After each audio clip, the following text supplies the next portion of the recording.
10 माह में बदल दी ओम मुक्ति धाम की तस्वीर। इससे पहले यहाँ पर गंदगी के ढेर लगे रहते थे, मर्द जानवर व कटीले पेड़ पौधे का अंबार था।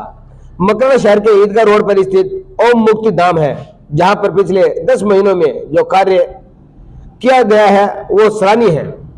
आपको बता दें कि यहाँ पर 7 समाज के लोगों का ये मुक्ति धाम है, जिसमें खटीक, गुज्जर, वाल्मीकि, मेघवाल, आचार्य, नायक आदि समाज के यहाँ मुक्ति धाम है।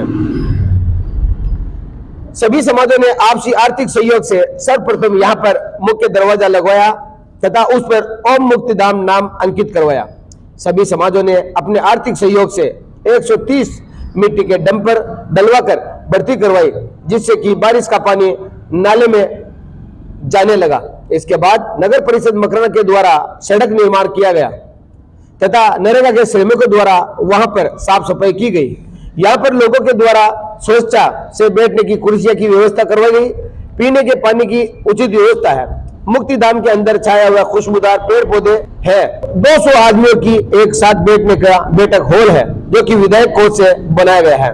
मुक्ति धाम के अंदर स्टोर रूम है, जिसमें सामान पड़ा रहता है। पानी का बड़ा हौज है, जो कि नहाने धोने का काम में आता है। शौचालय की उत्तम व्यवस्था, मार्बल फिटिंग का कार्य चल रहा है। यहाँ पर पक्षियों के लिए पेरिंडे भी लगाए गए हैं तथा रोजाना अनाज भी डाला जाता है। अंतिम संस्कार हेतु काम में आने वाले समस्त सुविधा भी मुक्ति धाम में मौजूद है। साथ ही आपको बता दें कि आज हमने जब इस मुक्ति धाम का जायजा लिया तो यहाँ देखा कि किस तरह से इस मुक्ति धाम में साफ सफाई नजर आई। साथ ही आपको बता दें कि इस मुक्ति धाम में सभी तरह के पेड़ पौधे भी लगाए गए हैं और सुंदर स्वच्छता का वातावरण है। इस मौके पर सभी समाज के लोग यहाँ मौजूद थे, जहां पर संस्था के संरक्षक कैलाश गारू, अध्यक्ष कोमाराम गुज्जर, सचिव फूलचंद परेवा, उपाध्यक्ष सत्यनारायण टेपड़, सदस्य पृथ्वीराज रेगर, कुलदीप आचार्य, सोहनलाल, मंगल गुजर आदि मौजूद थे। आइए इसी के चलते बात करते हैं संस्था के सचिव फूलचंद पेरवा से। आज हमारे बीच फूलचंद पेरवा जी है, इनसे बात करते हैं कि ये जो 7 समाज का जो मुक्ति धाम है, किस प्रकार से इन्होंने इसकी सुंदरता करी है, बताएं सर। सर्वप्रथम तो मैं आपको शौकत बजान भी धन्यवाद देना चाहता हूं, और आपको ये न्यूज दिखाने का हमारा ये तात्पर्य है कि हमारे पास में कब्रिस्तान है और भी अन्य शमशान है जिनकी दुर्दशा काफी खराब है।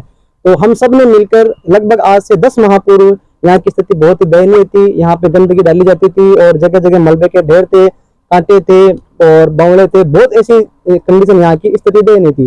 तो हम सब ने आपस में मिलकर एक राय मशवरा किया कि क्यों न इस शमशान भूमि है इसका हम सुधार कर सके, ताकि आने वाले समय में लोग इसकी तारीफ करें और उनको अनेक प्रकार की यहाँ पर सुविधा मिले। तो यहाँ आपने क्या क्या किया है? हमने सर्वप्रथम यहाँ पर एकत्रित हुए और सबसे पहले यहाँ पे ये 7 समाजों का मुक्ति धाम है, जिसमें खटीक समाज, रेगर समाज, गुज्जर समाज, वाल्मीकि समाज, आचार्य समाज, रेगर समाज सहित अनेक समाजों, आसपास में भी और कई समाजों के हैं। सर्वप्रथम हम यहाँ एकत्रित हुए और एकत्रित होकर हमने अपने आर्थिक सहयोग से यहाँ पे सबसे पहले हमने एक मोक्ष धाम का नाम लिखवाया और एक मुख्य दरवाजा बनवाया। दरवाजा लगाने का मुख्य कारण क्या था? मुख्य कारण यह था कि हमारे चारों तरफ बाउंड्री हो जाए और इसमें जो जानवर वगैरह आ रहे हैं उनसे हमें निजात मिल जाए। फिर उसके बाद में फिर जैसे कि हमने हमारे पास में हम चंदा इकट्ठा किया और चंदा इकट्ठा होने के बाद सब लोगों का आर्थिक सहयोग जो बढ़ता गया, सबका जो सहयोग मिलता रहा, उसके बाद हमने इसके दरवाजा लगाने के बाद इसके अंदर मिट्टी डलवाई, क्योंकि यहाँ पे पूरा शहर का पानी, जो गंदा पानी जो इसके अंदर आता था, तो उसके हमने भर्ती करवाई, जिसके लगभग 130 डंपर हमने अंदर डलवाए, जिसके बाद में हमें भर्ती से हमें निजात मिली। आप देख सकते हैं यहाँ पर इन्होंने किस तरह से सबसे पहले गेट लगाकर इन्होंने इस कार्य की शुरुआत की। मेन गेट लगाना सबसे प्रथम इसलिए ताकि इस मुक्ति धाम में जानवर जो आवारा पशु है वो काफी घूमते थे, जिसकी वजह से इनको काफी परेशानी होती थी।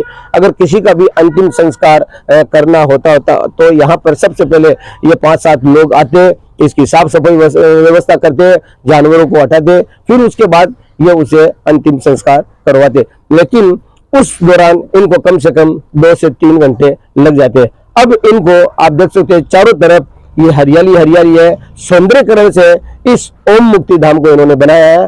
तो बहुत बड़ी बात है कि मरने के बाद जिस जगह इंसान रहता है उसकी सौंदर्यकरण किस तरह से करनी चाहिए।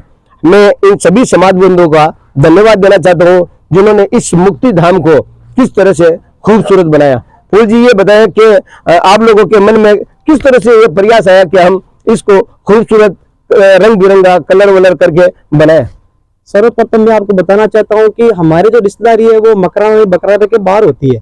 जब हमारे परिवार में हमारे समाज में किसी का स्वर्गवास हो जाता है तो बाहर के लोग आते हैं, बाहर के लोग आते हैं और हमें भला बुरा कहते हैं कि आपने ये कंडीशन क्या बना रखी है। उसके पश्चात हमने ख्याल आया और सबका धीरे धीरे सहयोग मिलता रहा। जैसे मैंने आपको पहले बताया, हमने चंदा इकट्ठा किया गेट के लिए, गेट हमारा लग गया, फिर हमने अंदर भर्ती करवाई। भर्ती करवाने के बाद के अंदर सबके अंदर ख्याल आया कि मतलब इसको सौंदर्यकरण, इसका डेवलपमेंट किया जाए, उसमें सौंदर्यकरण करवाया जाए। तो इसके बाद में नगर परिषद के द्वारा मैं धन्यवाद देना चाहूंगा नगर परिषद को जिन्होंने ये रोड का निर्माण करवाया। रोड का निर्माण होने के बाद में हम सब ने ख्याल किया कि क्यों ना हम विधायक पिंड से विधायक साहब के पास में जाके और इसमें कुछ जो उनकी तरफ से विकास कार्य हो, हम सब 7-8 समाज के बंधु एकत्र हुए रूपानंद गुरावते के पास में गए और उन्होंने 15,60,000 रुपए के अंदर आप जो देख रहे हो वहां पर एक हॉल का निर्माण करा जो लगभग पूरा होने वाला है। और अभी हाल ही में 5-6 दिन पहले उन्होंने इस काम को देखते हुए 10 लाख रुपए की सैंक्शन और इस ओम मुक्ति धाम में दी है, जिसके अंदर चारों तरफ बाउंड्री होगी। आप और दूसरे समाज के लोगों को इसके बारे में कुछ कहना चाहेंगे कि अपने मुक्ति धाम को किस तरह से रखना चाहिए? मैं दूसरे समाज को कहने से पहले और थोड़ा सा बताना चाहूंगा, क्योंकि यहाँ पे जिस प्रकार आप देख रहे हो चारों तरफ ये चेयरें लगी है, बैठी लगी है, तो हर समाज में लगभग अपनी इच्छा से, सब इच्छा से जो कुर्सियां बैठने के लिए ये दी गई है। और मैं सभी समाज से कहना चाहूंगा, क्योंकि ये हमारा अंतिम जो अपनी जिंदगी जीते हैं उसका जो अंतिम स्थान शमशान भूमि है, मोक्षधाम है, कब्रिस्तान है, वहाँ की स्वच्छता रखना हमारा कर्तव्य है। देर सही दोस्त सही, लेकिन हम समय पे जागे। मैं सभी से निवेदन करना चाहता हूँ, मैं एक जनप्रतिनिधि होने के नाते निवेदन कर चाहता हूँ कि समस्त कब्रिस्तान, समस्त मोक्षधाम, शमशान जितने भी है उनकी स्वच्छता रखना हमारा कर्तव्य है। ये थे फूल जी हमारे साथ। इन्होंने बताया कि सभी जो मोक्षधाम है, कब्रिस्तान है, उनको साफ सफाई करके रखना चाहिए क्योंकि ये हमारा अंतिम स्थान है। मैं मकराना टाइम से शौकत बादाम, देखते रहे मकराना टाइम। मैं एक बार फिर से स्वागत करता हूं, आप आए, आपने हमें समय दिया। और ये मोक्षधाम में लगा हुआ गुलाब में हम सब की तरफ से, ये हमारे अध्यक्ष साहब है और ये हमारे संरक्षक महोदय हैं, इन दोनों की तरफ से मैं आपको ये जो गुलाब है वो भेंट करना चाहता हूँ। बहुत बहुत शुक्रिया, बहुत बहुत शुक्रिया। ठीक है।